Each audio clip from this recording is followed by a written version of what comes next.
Hello there, Caravel Gaming here. We have wrapped up 9 rounds of Swiss here in this PTQ in Manchester. And we're here with Ross, who has took what I would say was a very brave ID in the last round. It was a risky one. Not quite sure yet whether you've made it or not. However, suffice to say, your deck was good enough for the day, you think? Yes, definitely. I wasn't 100% sure on what deck I wanted to play with, but I'd been playing Ban Hexproof for the last better part of a month, and it just felt like I wanted to have control over my games, which that deck does not. So did this deck exist at all before Dragon's Maze came out, in any sort of similar archetype? No. Okay.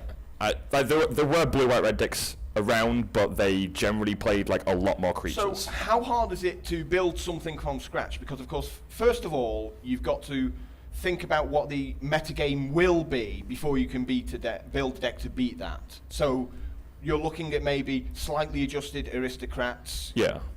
I mean, the animator. Dragon's Maze obviously isn't a super powerful set, but it has a couple of cards which are very relevant to the metagame. So Voice of Resurgence, obviously, for this deck, is theoretically a nightmare. Like, the only cards in my deck that I cast in my own turn are, like, these Pillar of Flames, which obviously actually kill Voice of Resurgence in a perfectly good fashion. I think I have, what, like, 5 cards? We'll get on to talking about the deck. So you mentioned Voice of Resurgence, you thought was going to be a big hit from Dragon's Maze. And the other ones were like Putrefy? Yeah, Putrefy is quite relevant. Like, it's just a really efficient removal spell. I think the other biggest one, obviously, which is in my deck, is Aetherling. He's such an amazingly good win condition. So Aetherling has 4 abilities on him, but the most important one being that they can never kill him. Blink out of the game as long as you've got 1 blue open. So exile Aetherling, return it to the battlefield under its owner's control at the beginning of the next end step. So you can potentially exile it, follow it up with discard, Supreme Verdict, wipe the board. And then end your turn and he comes back. Okay, so let's talk about the deck then. So we've got white, we've got blue, we've got red. Let's start with the red because it seems to be the thinnest of the 3 colours. It is the thinnest, but in some respects it's also the most important, because you can't just win the game at the moment. Certainly because, for example, with Voice of Resurgence, you can't just win the game with just blue-white, I don't think. You're expecting a lot of aggro to turn up, so we're looking at Pillar of Flame here, Searing Spear, we've got like Burn and Turn, quite a lot of removal. Yeah, so it looks like your first couple of turns, you're not doing any counter spells. Not generally. I mean, Syncopate is fine on turn 2, like if you've got it, and it's the right time, but normally you would want to hold the Syncopates for the later threats, you know, that they're 4 and 5 drops, and then early game you just want to be, you know, Searing Spearing or maybe burning them. It's even fine, like if they make a guy early, you normally find yourself with a spare turn somewhere where you might be able to War Leader's Helix and you gain the life back that you lost when So we have cards like Supreme Verdict, for particularly when your opponent overcommits. Yeah, so I mean, Burning Tree Emissary obviously when situations like that happen, we don't bother with the War Leader's Helix, we don't bother maybe with a Searing Spear. Instead, we take that bit of damage for the turn, and we untap. Yeah. I mean, that's one of the most important things that the red gives you, is that it gives you access to War Leader's Helix, so you can afford to take those, like, there's plenty of games where I've gone to, like, 8 in the first few turns, knowing that a few turns down the line, I'm going to have cast 1 or 2 War Leader's Helix, and also then Sphinx's Revelation, and you just suddenly back up to, like, 18 life, and you know you don't really care what they've done to you. Typically, control decks always go with the 4 Wrath of Gods. Yeah, but this is actually 2 of. We have Snapcaster Mage to say hello copies. 3, 4, and 5. I mean, the way this deck plays out, you normally do actually end up trading a lot of your cards 1 for 1, but then there's a lot of incremental advantage. So like Think Twice actually is a very important part of this deck, I feel. Which is why I'm playing 4 of it. A lot of builds only play like 2. If you look at a lot of lists online, they only play 2, maybe 3. I don't think I've seen a list that plays 4. But I was super happy at playing 4 today because, I mean, previous iterations of Blue, White, Reds, you know, before Dragon's Maze came out, they generally played, you know, maybe 9 to 12 creatures. So they'd play Snapcaster Mage, Augur of Bolas, and Restoration Angel. Was its kind of the considered. It also gives you a little bit of game against reset buttons. Your opponent drops a big sort of 6/4 beastie. Yeah, Siren Insanity. All of a sudden, well, you've got to think twice in the graveyard. I had that earlier today against a Jund player. I think you saw that game actually, where a Jund player Rakdos returned me for 9 in response. I walled his Helix to make sure I'm not too low, and then I untapped and drew a Think Twice and just chained 2 Think Twices and an Azorius Charm. So we theoretically were in top deck mode, and all of a sudden I had 4 cards in hand to his none. So The counter spells are really important because they say exile on them. Yes. So we've got dissipates here and we've got syncopates. Yeah. Why particularly is exile important in this field? There's still plenty of reanimator or reanimation-based strategies, so not just the junk reanimator decks, which obviously using Unburial Rites, but there's also the red-based reanimator decks that use Faithless Looting. They're like a bizarre twist on aristocrats. They've kind of gone a little bit more late game, so they still do a very similar game. They'll play Boros Reckoners, but because they put so many cards in the graveyard, they can play Harvest Pyre as well with their Reckoner. There's a certain sorcery that creates spirits with flashback that your deck struggles with if you can't syncopate or dissipate. Right? Yeah, Lingering Souls is quite frustrating because a good player will know not to overcommit into your Supreme Verdict, so they'll gain a lot of leverage from just those two. I mean, potentially spirits. they're 2 or 3 for wanting you if you don't get your Wrath effect, and you have to deal with them. I mean, even if you do Wrath them, if they've got a Blood Artist in play, you can still suddenly find yourself that essentially those 2 cards, and it's only actually 1.5 cards if they're not flashback or Lingering Souls, might have done you maybe 10 damage, and that's a bad place to be in that situation. So the exile effect is really relevant. I mean, the Pillar of Flames do a similar thing in that way that they exile as well. So let's talk about these 2 cards because they're quite interesting cards, and they're quite new cards. Obviously, we've got Turn Burn. Yeah, I'll be honest. I've not actually had, many situations today where I fused it. So I mean, obviously the fuse ability means that, assuming that it's not an Etheling that you're targeting, regardless of what the creature does, it's going to die, and it won't get any effect. So, for example, if you turn and burn a Thragtusk, they will not get a 3/3 beast, which is really relevant, obviously, because Thragtusk 2 for 1 in you if you have to aim a Searing Spear at it and then maybe Azorius Charm their beast when they then attack you with the beast. That's quite... How Jack approached that particular card was, of course, to pinch their Thragtusk and then sacrifice it. Yeah, I mean... But you can't do that. No, finding ways to, stop yourself getting 2 for 1 is really important, which is why the Turn and Burns are there. But it's quite expensive, is the thing. Having 5 mana, especially any deck that has Thragtusk, nearly always has Restoration Angel as well. And they almost invariably, because of the Farseek, have it a turn before you. Yeah, exactly. I mean, that's the thing. I mean, and if they've got a Cavern, just to make sure you can't.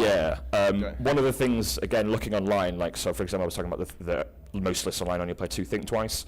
Most lists online play 3 Turn and Burn, and then only 2 War Leaders Helix. We can get to that in a second. Is that because of a more sort of Thragtusk heavy meta? Yeah, whereas I felt that there weren't going to be as many Thragtusks today. I thought the format had shifted slightly away from him because, as you say, people have started to work out ways of dealing with it. I felt like there was going to be a lot more aggro, so having 3 War Leaders Helix is way more important than having the 3 Turn and Burns, because just having a 4 damage burn spell that gains you 4 life is really powerful. Now, even once in games like burning people out with it. A lot of this where we make a big threat, but it also gains us a bunch of life back. Yeah. So we've got the old 4 mana for 2/2. Getting down, Huntmaster, get the extra wolf, but get the life that turns out to be really important. And this seems to do the same job, War Leaders Helix, but for the control player. Yeah, exactly. I mean, the fact that it has instant on it means that it fits right in your game plan, which is just play Drogo for 90% of the game. As a general rule, this deck will play Drogo for every turn bar 2. One turn where you cast a Wrath, another turn where you make a threat. If you didn't have this life gain, would you really be struggling with the whole deck overall? I really think you would be. Yeah, I mean, there's a lot of situations where someone can just nickel and dime you down, and if you maybe you can't afford to Wrath against like a Blood Artist. Exactly. I mean, if you're forced into awkward situations where you have to Sphinx's Rev for 2 or 3, obviously gaining 2 or 3 life isn't very much, and then they can just kill you.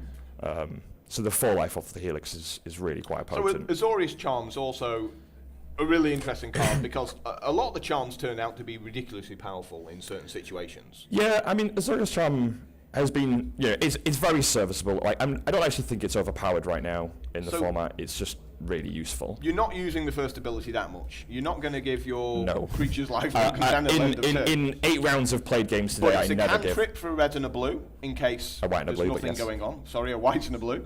Or you put target attacking or blocking creature on top of its owner's library. Yeah, I mean, that's mostly what it's there for, is the fact that it can be a cantrip, or it's a really good tempo play. I mean, one of the best cards against this kind of deck is Loxodon Smiter, because he's uncounterable and he's a 4/4 for 3. And so a lot of turn 2 job a lot of the time. Yeah, exactly. I was going to say a lot of the Nihilists or the green-white lists can play him on turn 2 off a mana dork. Which means that you're going to be going second, potentially 8 before you can burn him away. Yeah, maybe 12. And he's following that guy up with another couple of threats the next couple of Exactly, turns. yeah.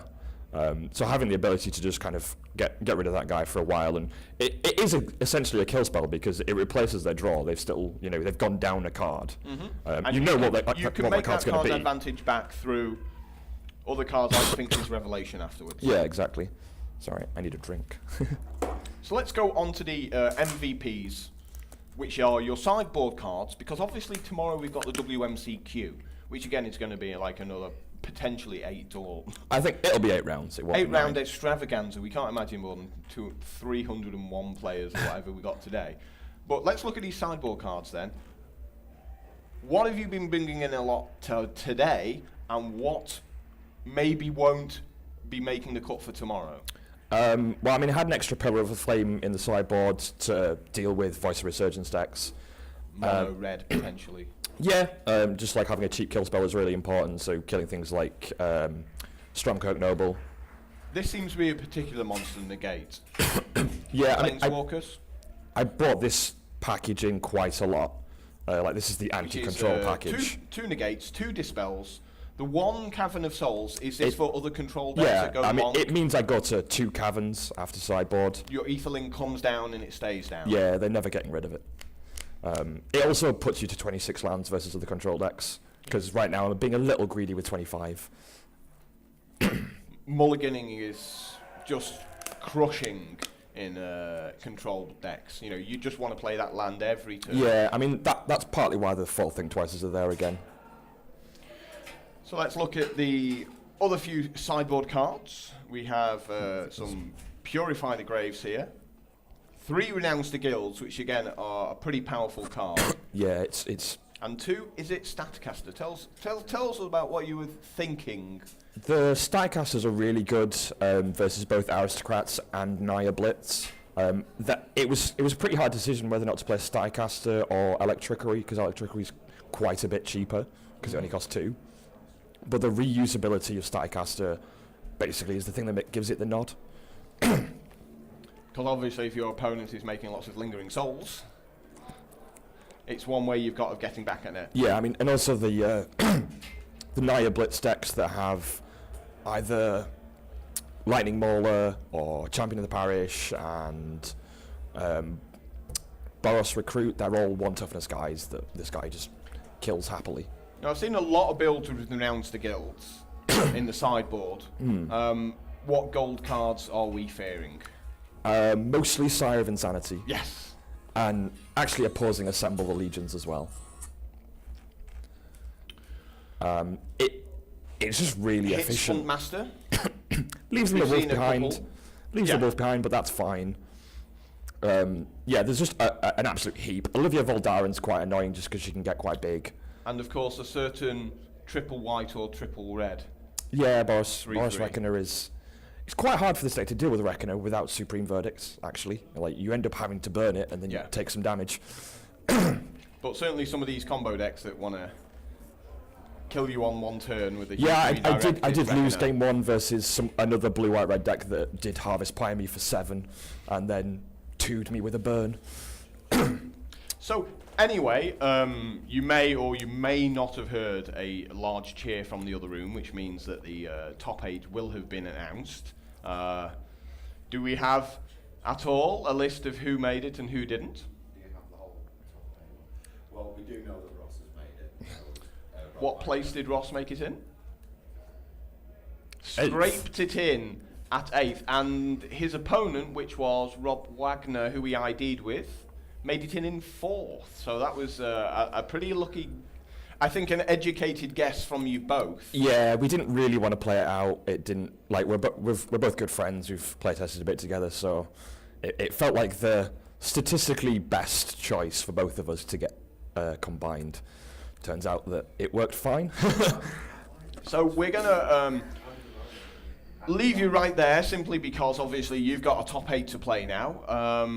Hopefully we might cover you if we get, because we haven't actually seen this deck in action, so maybe we'll go ahead and we'll follow Ross in the quarterfinals and see whether what he's been saying actually accurately reflects his deck. See you guys. Cheers.